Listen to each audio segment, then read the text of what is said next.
Hi అండి. Welcome to Mamu's food. ఇవాల్టి వీడియోలో ఆలుతో స్నాక్స్‌ని ఎలా చేయాలో చూపించబోతున్నాను. పిల్లలు ఎక్కువగా ఈవినింగ్ టైంలో ఏదొకటి అడుగుతుంటారు కదా!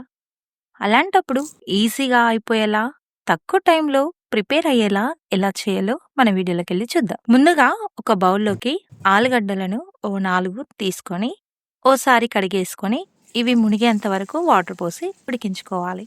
ఇవి ఉడికేలోపు స్టవ్ మీద మరొక కడాయి పెట్టుకొని ఇందులోకి 3 కప్పుల వరకు వాటర్ పోసి వేడి చేసుకోవాలి.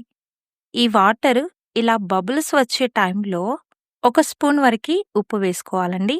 ఈ ఉప్పు కరిగిన తర్వాత ఇందులోకి 2 కప్పుల వరకు ఉప్మా రవ్వని వేసుకోవాలండి. గరిటతో ఇదంతా కలిపేసుకోవాలి. ఇక్కడ ఉప్మా గట్టిగా ఉన్నా పర్లేదండి. ఇలా కలిపేసుకున్నాక కొంచెం గ్యాప్ ఉంచి మూత పెట్టుకొని పక్కన పెట్టాలి. ఇప్పుడు ఉడికించుకున్న ఆలుగడ్డలను తీసుకొని వీటిపై ఉన్న పొట్టును చేతితో తీసుకోవాలి. చేతితో పొట్టు ఈజీగా వచ్చేలా మనం ఉడికించుకోవాలండి.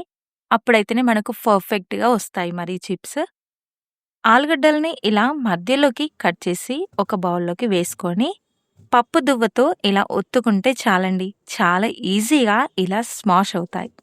ఇలా మెత్తగా స్మాష్ చేసుకున్నాక ఇందులోకి ఉప్మా రవ్వని వేసి అంతా కలిసేలా కలుపుకోవాలి. ఇది సాఫ్ట్‌గా వచ్చేలా పిండి మాదిరిగా కలుపుకోవాలండి. ఇది కలుపుకోవడానికి ఒక 10 మినిట్స్ వరకు పడుతుంది.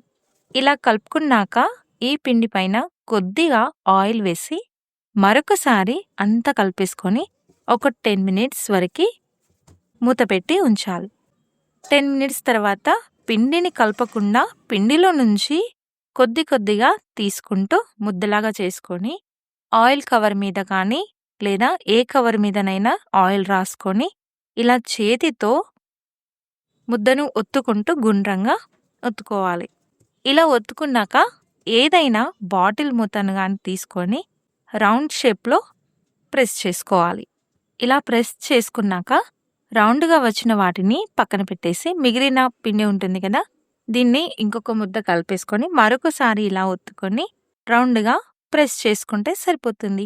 ఇదే ప్రాసెస్లో అన్నీ చేసుకోవాలండి. ఇక్కడ రౌండ్ షేపే కాదండి, మీరు ఏ షేప్లోనైనా చేసుకోవచ్చు. వీటిని ఒక ప్లేట్లోకి వేసుకోవాలి.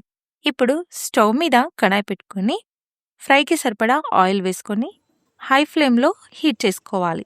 ఈ ఆయిల్ వేడయ్యాక కొంచెం మంట చిన్నగా పెట్టుకొని వీటిని ఒక్కొక్కటిగా నెమ్మదిగా వేసుకోవాలి. వీటిని హై ఫ్లేమ్లో కాల్చొద్దండి, మీడియం ఫ్లేమ్లో ఉంచి కాల్చుకోవాలి. అలాగైతేనే ఇవి మంచిగా వేగి క్రిస్పీగా వస్తాయి. ఇవి ఒక బ్రౌన్ కలర్ వచ్చాక వీటిని తీసేసి ఒక జల్లెడలోకి వేసుకోవాలి. అంతేనండి, ఈ కలర్లోకి వస్తే చాలు, ఎంతో క్రిస్పీగా చాలా టేస్టీగా ఉంటాయి. పిల్లలు అడిగినప్పుడు ఈ విధంగా ఓసారి చేయండి, చాలా ఇష్టంగా తింటారు. ఎక్కువ టైం ఏం పట్టదండి, చాలా తక్కువ టైంలో ప్రిపేర్ చేసుకోవచ్చు. ఇలా స్నాక్స్గా చేసి స్టోర్ కూడా చేసుకోవచ్చు. ఇక వీటిపైన కారం ఉప్పు వేసుకొని స్పైసీగా కూడా తినవచ్చు. మరి మీకు ఎలా అనిపించింది నా వీడియో?